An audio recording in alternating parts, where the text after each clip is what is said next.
السيسي ميتر، سنة من حكم السيسي.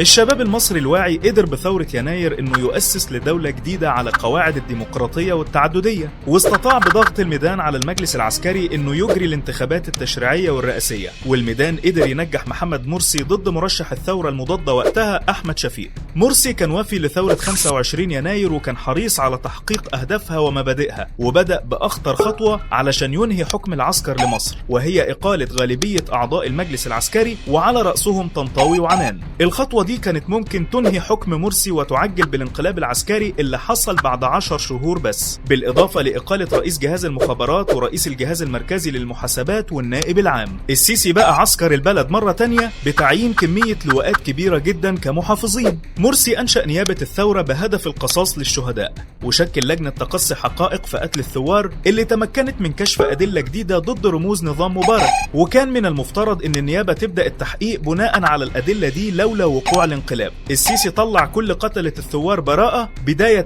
بمبارك وأولاده وانتهاء بحبيب العدلي اللي عاوز الشعب يعتذر له هو ومساعديه. الإعلام كان بيحاول تصوير الرئيس مرسي على إنه بيستأثر بالسلطة، لكن الحقيقة إنه عين مساعدين له من أحزاب وتيارات مختلفة، والأول مرة في تاريخ مصر يعين قبطي مساعد لرئيس الجمهورية، بالإضافة لعدد كبير من المستشارين. السيسي بقى لحد دلوقتي ما عينش ولا مساعد أو حتى مستشار من القوى الثورية، وبيبذل كل جهده لمنع انتخابات مجلس الشعب علشان يفضل منفرد بالسلطة، ومش همه زعل الأحزاب والتيارات اللي دعمته للوصول للحكم واللي طبعا مستنية نصيبها في الكحكة.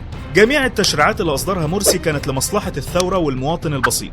السيسي أصدر 520 تشريع كلها مقيدة للحريات وبتخدم طبقة رجال الأعمال، زي قانون محاكمة المدنيين عسكريا واعتبار كل المنشآت العامة منشآت عسكرية، وزي تعديل قانون الاستثمار وقانون منع الطعون على الصفقات اللي الدولة بتعملها. السياسة الخارجية لمرسي استطاع من خلالها إعادة مكانة مصر بين الدول، والقاهرة أصبحت عاصمة للحريات والاستثمار في العالم، وعقد العديد من الاتفاقيات التجارية الناجحة مع إيطاليا والبرازيل والهند وألمانيا والسودان وجنوب أفريقيا وأوغندا. لكن جميع سفريات السيسي كان الهدف منها شحاتة شرعية لنظامه الانقلابي، وكان بيعقد صفقات مجحفة لمصر، وبيضطر يعمل صفقات فاشلة وبأسعار باهظة، زي صفقة الطيارات الرافال الفرنسية الفاشلة اللي ما كانوش عارفين يبيعوها من سنين، أخيرا لقوا الزبون اللقطة. ده غير التعامل مع أزمة سد النهضة. مرسي قال لو نقصت نقطة مية واحدة من حصة المصريين قصادها دمي، لكن السيسي اتذكر بعد ما فرقع له بقين شجاعة هو مش قدهم، سحب كلامه تاني وراح يوقع على اتفاقية بتخفيض حصة مصر وبارك لأثيوبيا على السد.